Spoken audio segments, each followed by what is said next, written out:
पूछा अखिलेश ने सवाल किया कि भाई कर्नाटक के बारे में आप क्या कहेंगे, कहने हैं तो ये बहरे हो गए। सुना ही नहीं। मुसलमानों के मसले पे ये बहरे हो जाते हैं, गूंगे हो जाते हैं। हमारा इनको वोट तो चाहिए मगर हमारे मसलों पे, हमारे मुद्दों पे नहीं बोलेंगे। ये परेशानियां कौन दूर करेगा? जो सरकार आएगी नहीं की आएगी? अखिलेश यादव की। अखिलेश यादव पर ही तो आरोप है कि वो अरे कोई अरे बहरा हो जाता है, कोई गूंगा हो जाता है, उससे थोड़ी वो काम पूरे करेंगे। एग्री कर रहे हैं। बात यह है कि उसको उसकी जो घमंड की राजनीति है अखिलेश यादव की, वो पूरी इसकी नहीं होगी क्योंकि वो अपनी विचारधारा से पलट चुका है। पूरा वो बीजेपी का काम कर रहा है। अरे भाई, जो खामोश आदमी बहुत पसंद है। मुलायम के बेटे को खामोश लोग पसंद हैं कि जो बोलना जानते हैं वो उनको ख़त्म करना चाहते हैं। इसीलिए मुजफ्फरनगर दंगा हुआ, जो उसकी नज़ीर है, जिसके ऊपर एक भी मुसलमान जो उनका नेता था, कोई की बोलने की हिम्मत नहीं, जबकि 50,000 लोग उसमें घरों से बेघर हो गए।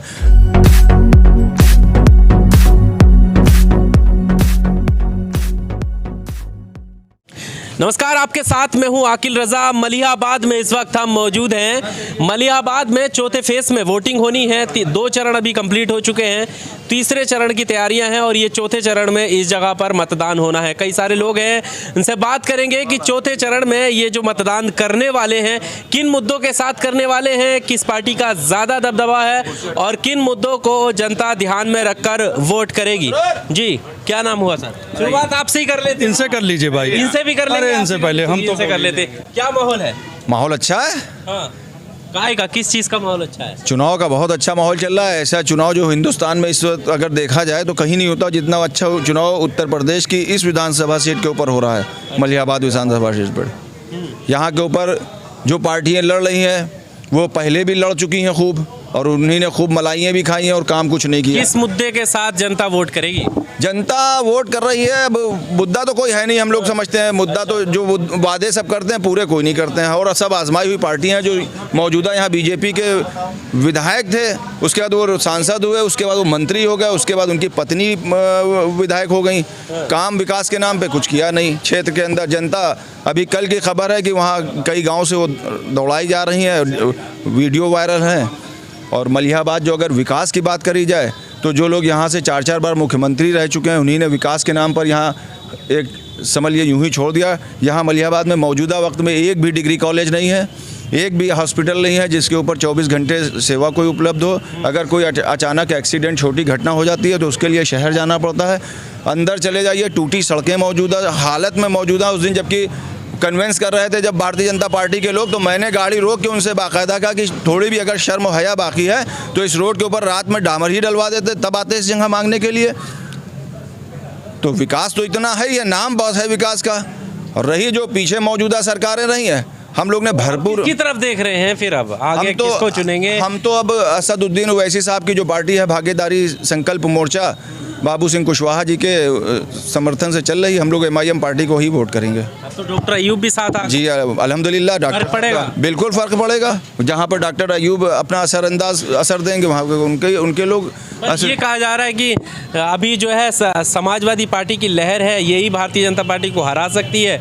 सबको साथ लेकर चलने वाली पार्टी है, इसको वोट करेंगे, आगे ये काम करेगी। लहर दिख रही है सड़क के ऊपर, क्योंकि पैसे की ज्यादती इतनी ज़्यादा है, कसीर तादाद में पैसे हैं। वर्करों के अंदर कार्यालयों में अगर बैठ के आप सुनेंगे तो सिर्फ पैसे की लड़ाई हो रही है। अच्छा। अभी तक इनके जो आपस में इनके पास 5 कैंडिडेट यहाँ पर बहुत अच्छे टिकट मांग रहे थे, जिसमें किसी को टिकट नहीं दिया। जिसमें इंदल रावत जी 1 नंबर के ऊपर थे, उनको टिकट ना देकर वो दिया तो वो उन्हीं ने कांग्रेस का दामन थाम लिया, वो कांग्रेस का प्रचार कर रहे हैं। राजबाला जी जो टिकट के दावेदार थी, प्रबल दावेदार थी, उनको टिकट नहीं दिया, वो अभी तक की खफा थी। कल से वो रोड के ऊपर इसलिए आए हैं कि परसों हम लोग को एक चैनल वाले को हम लोग ने अपना इंटरव्यू दे दिया कि राजबाला खफा है, तो वो शायद कल से मना के लाएंगे। लेकिन उनके चेहरे की जो रंगत है और रौनक है, चेहरा किताब होता है जिसे पढ़ा जा सकता है। जो फ़ोटो हम लोग ने देखा, CL वर्मा वो भी चले गए। तो एक आपको दिख रहा है एक हंगामा। वोटर जो है साइलेंट वोटर है, उसने इरादा कर लिया है। और ख़ास करके मुस्लिम समाज का जो वोटर है और जो रावत बिरादरी का, दलित समाज का, जो बैकवर्ड समाज का वोटर है, उसने तय कर लिया है कि अब हमें कोई नया विकल्प चुनना है। और नए विकल्प के तौर पर MIM पार्टी जो है अपना काम कर रही है और गांव-गांव के गलियों में जाके अपना प्रचार प्रसार कर रही है। बाकी वोट के मामले में वो सब कह रहे हैं। अगर हमारा एक यहाँ के ऊपर था कि हमारा सिंबल जो है गैस सिलेंडर है, ये हमारे विधायक जी बैठे हुए हैं मौजूदा, जो चुनाव लड़ रहे हैं, बड़ी मेहनत कर रहे हैं क्षेत्र में। हम लोग चाहेंगे कि वही कामयाब हो, बाकी हमें कोई नहीं दिख रहा है। विधायक जी से भी बात करेंगे। आपने तो बाकायदा पतंग का रुमाल डाला हुआ है गले में, किन मुद्दों के साथ जनता के पास जाएंगे आप जिससे वो आपको वोट करें? मुद्दे हमारे वही हैं जो बेसिक है यहाँ पर ज़मीनी, क्योंकि अभी जैसे राजा भाई ने हमारे ज़िला महासचिव हैं, हम मलियाबाद विधानसभा अध्यक्ष हैं MIM से, तो मुद्दे वही हैं जो रोज़ की ज़रूरत है हमारी। जैसे कि शिक्षा है, यहाँ शिक्षा का बहुत बुरा हाल है। हमारा खुद बच्चा जब बाहर से यहाँ स्कूल आए तो अब हमने वहाँ पे तालीम करा रहे हैं। लखनऊ, ये हमारे जुद्दू भैया हैं बगल में, इनको लखनऊ भेजना पड़ा अपने बच्चे को। अच्छा, तो ये हाल है। ये 30 साल में समाजवादी, बहुजन और 70 साल में कांग्रेस ने मलियाबाद का ये हाल किया। अभी जैसे आपको पता चला यहाँ पे चंद कदम पे एक हॉस्पिटल है, वहाँ का हशर ये है भी कोरोना में मरीज़ नहीं लिया जा रहा था। रात में अगर कोई गर्भवती औरत पहुँच जाए तो लेकिन लखनऊ भेज दी जाती है। हम आपको वाली बातें बता रहे हैं, वो हवा हवाई नहीं। हमारे मस्जिद के इमाम साहब वहाँ बच्चा अपनी औरत लेके गए, वहीं इलाज चल रहा था, उन्हें कहा लखनऊ ले जाइए, बड़ा केस बिगड़ चुका है। तो ऐसे में खुदा खास्ता कोई अगर मसला हो गया, काकोरी में कोई मर गया, तो इसका कौन जवाबदेही होगा? और दूसरी बात आई है, मलियाबाद एक बहुत बड़ी मंडी है आम की, उसको लेके यहाँ पे किसानों को कुछ नहीं दिया गया। अभी एक क्या नाम, इसको मंडी एक बना दी गई, जिसको BJP कह रही को मैंने बनाया, ठीक है। जैसे कि मेट्रो मायावती कहती है मैंने बनाया, अखिलेश कहते हैं मैंने बनाया। तो बात यह है कि बेसिक चीज़ें यहाँ के लोगों को नहीं मिल रही हैं। दूसरी बड़ी बात यह है, हम तो उन समाजवादी वालों से कहेंगे जो यहाँ पे डीलर बन के और ठेकेदार बन के घूम रहे हैं, बेहतर ये है कि समाजवादी को वोट ना दे के आप BJP को दे दीजिए। ऐसा क्यों? ऐसा इसलिए, आप उन्हीं की बात कह रहे हैं कि हाँ। ये BJP के लिए काम कर रहे हैं। नहीं, हम बता रहे हैं उसको, हम उसको आपको उसका सबूत दे रहे हैं। क्योंकि देखिए, इलेक्शन से पहले BJP के कितने लीडर उनके में गए, जैसे कि आप इसको लिए सुनील सिंह को लिए, जिसने अलग ऐलान माइक पे कहा था मुस्लिम बच्चियों को कब्र से निकाल के उसका ज़िना करो, और अखिलेश यादव ले लेते हैं। उसका केशव प्रसाद मौर्य जो हैं, स्वामी प्रसाद मौर्य ने कहा मुसलमानों में 4 शादी इसलिए जायज़ हैं कि ये लोग अय्याश होते हैं, ठीक है। तो ये वहाँ BJP में बोल के और यहाँ पे सापा में आने के बाद ये गंगा नहा लेते हैं। अभी कल कर्नाटक में जो हुआ नकाब को लेके, उसमें एक बड़ा मसला ये हुआ कि भाई आज तक वालों ने इनसे पूछा, अखिलेश से सवाल किया कि भाई कर्नाटक के बारे में आप क्या कहेंगे? कहने हैं तो ये बहरे हो गए। सुना ही नहीं। मुसलमानों के मसले पे ये बहरे हो जाते हैं, गूंगे हो जाते हैं। हमारा इनको वोट तो चाहिए, मगर हमारे मसलों पे, हमारे मुद्दों पे नहीं बोलेंगे। इन्हीं को लेकर अखिलेश यादव जो है गूंगे हो जाते हैं, बहरे हो जाते हैं। भाई हम समाजवादी के नहीं हैं, हम बेरोजगार। नहीं, आप इत्तेफाक रखते हैं। मेरी बात सुनिए, वो कौन सा रखते हैं वो भी पता चलेगा आपको। हम एक बेरोजगार इंसान हैं, समझ रहे हैं, परेशान हैं हम इस सरकार से, बहुत तकलीफ़ है हमें। तकलीफ़ इसलिए कि हम किसान भी हैं। देखिए, हमें यूरिया बहुत महंगी मिल रही है, खाद का पता नहीं है, नहरों में पानी नहीं है, मुर्गी खाना है, हमारे मुर्गी का पोल्ट्री का काम करते हैं। जो 900 रुपये 1200 रुपये की हम बोरी लेते थे, वो 2400 रुपये की बोरी है। ये सब परेशानियां हैं बहुत। अब हमें आराम क्या है, जो सरकार आएगी उससे हमें बिजली फ्री मिलेगी, हमें इलाज फ्री मिलेगा, हमें यूरिया फ्री मिलेगी, हमें सिलेंडर फ्री मिलेगा, और हमें सड़क पे उन्होंने बातें किए थे, मिले नहीं थे। हमें सड़क पे चलने की आज़ादी मिलेगी।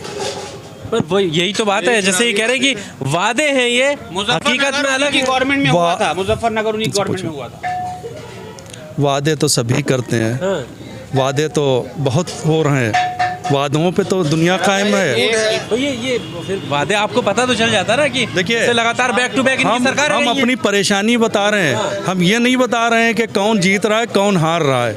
हमें ये परेशानी है। ये परेशानियां कौन दूर करेगा? जो सरकार आएगी, नहीं किसकी आएगी? अखिलेश यादव की। अखिलेश यादव पर ही तो आरोप है कि वो, अरे कोई बहरा हो जाता है, कोई गूंगा हो जाता है, उससे थोड़ी वो काम पूरे करेंगे। एग्री कर रहे हैं, पूरे काम। देखिए, ये कह रहे हैं हमारे जुद्दू भैया, बात कह रहे हैं, ये बेरोजगार हैं, किसान हैं, परेशान हैं। इनका लीडर, इनके मुलायम, उनका बेटा, हम उसका नाम भी नहीं जानते, उसको इतना हल्का करते हैं। 30 साल में इनका हल नहीं निकल पाया, अब क्या निकलेगा? वो BJP की B टीम है पूरी, बाकायदा उन्हीं ने प्री प्लानिंग यहाँ अपना वो काम कर रहे हैं उत्तर प्रदेश में। अभी आपको हम भविष्यवाणी कर रहे हैं, इस्लाम में भविष्यवाणी मना है, मगर हम पहले बता रहे हैं, अगर उसकी सीटें कम पड़ेंगी बीजेपी से, उसको बाकायदा एमएलए दिए जाएंगे और उसको सीएम बनाने का पूरा काम किया जाएगा। मगर ऐसा इंशाल्लाह होगा नहीं। बात यह है कि उसको उसकी जो घमंड की राजनीति है अखिलेश यादव की, वो पूरी इसकी नहीं होगी क्योंकि वो अपनी विचारधारा से पलट चुका है। पूरा वो बीजेपी का काम कर रहा है। अरे भाई जो दीवार सरकार बनाने की बात करें, बीजेपी का काम कर रहा है क्या? अब बीजेपी का समाजवादी वाले कहते हैं कि एआईएम बीजेपी की दूसरी टीम। बीजेपी का इनको काम दिख रहा हो तो कई बार से अखिलेश यादव और समाजवादी पार्टी सरकार बना चुकी है। हम ही तो लड़ रहे हैं यहाँ से। समाजवादी पार्टी तो फिरका परस्त ताकतों से लड़ रही है। और लड़ कौन रहा है भाई? पुराना इतिहास है। 90 से सन 90 से कौन लड़ा है? मनुवादियों से भी हम लड़ें, सामंतवादियों से भी हम लड़ें, फिरका परस्त ताकतों से भी हम लड़ रहे हैं। लड़ तो हम ही रहे हैं और हमारे ऊपर इल्ज़ाम है। ओवैसी साहब का जो आए हैं बेचारे वहाँ से, उन्हें तो चला जाना चाहिए। ओवैसी साहब से इतनी दिक्कत क्यों है? ऐसे तो अलग अलग जगह से नरेंद्र मोदी ने देखो आकर। अगर ये चुप रहे तो बताएं भाई। चुप तो है ही, वो खामोश है। एकदम से बोल देंगे। खामोश है। ये लोग ख्वाबों में भी डर रहे हैं कि हम लोग चुप रहें। अब क्योंकि देखिए ये चुप करना चाहते हैं, क्योंकि जब बैरिस्टर हमारे असदुद्दीन ओवैसी साहब यहाँ चुनाव लड़ने आए भागीदारी संकल्प मोर्चा लेकर, उन्हीं ने सबसे पहले तमाम सेकुलर पार्टियों को दावत दी कि आओ एक साथ मिलकर लड़ें। इसीलिए ये कहते हैं कि इनको खामोश आदमी बहुत पसंद है। मुलायम के बेटे को खामोश लोग पसंद हैं कि जो बोलना जानते हैं वो उनको ख़त्म करना चाहते हैं। इसीलिए मुजफ्फरनगर दंगा हुआ जो इसकी नज़ीर है, जिसके ऊपर एक भी मुसलमान जो उनका नेता था कोई की बोलने की हिम्मत नहीं, जबकि 50,000 लोग उसमें घरों से बेघर हो गए। सैकड़ों की तादाद में बच्चियों के साथ में ज़िना और बलात्कार किए गए, जिसमें कई लोग ठंडक में कई मासूम बच्चों की जान चली गई। इस पे बोलने के लिए अब जब बोलने वाला एक लीडर हिंदुस्तान के अंदर पैदा हो गया है तो इनकी सबकी हवा टाइट हो रही है। क्या हो रहा है? इसीलिए उन्होंने गठबंधन नहीं किया, क्योंकि गठबंधन करने की वजह यही है कि बैरिस्टर पार्लियामेंट से लेकर सड़कों तक के ऊपर दीवानगी के साथ में बेबाक हक की आवाज़ बोलते हैं। ये इन लोगों को पसंद नहीं है कोई हक बोले। पूरे 5 साल हो गए अखिलेश यादव की समाजवादी पार्टी ने अगर एक भी कहीं पर धरना प्रदर्शन किया हो उत्तर प्रदेश की सियासत में, आपके इतने बड़े एमपी एमएलए आजम खां और उनके बेटे और उनकी बीवी तक की जेल चली गई। अगर ऐसे ही उनको मोहब्बत थी हमारे लोगों के मसाइल को हल करने से तो उनको सड़क के ऊपर आना चाहिए था। एक यादव एमएलए कहीं के ऊपर अरेस्ट हो जाता है, फ़ौरन समाजवादी पार्टी के लोग बोलने लगते हैं। मगर पहलू खान और इखलाक के मसले के ऊपर मुलायम सिंह का बेटा अपनी ज़बान से ये तक नहीं कहता है कि ये जुल्म हो रहा है। ये इंतहा ये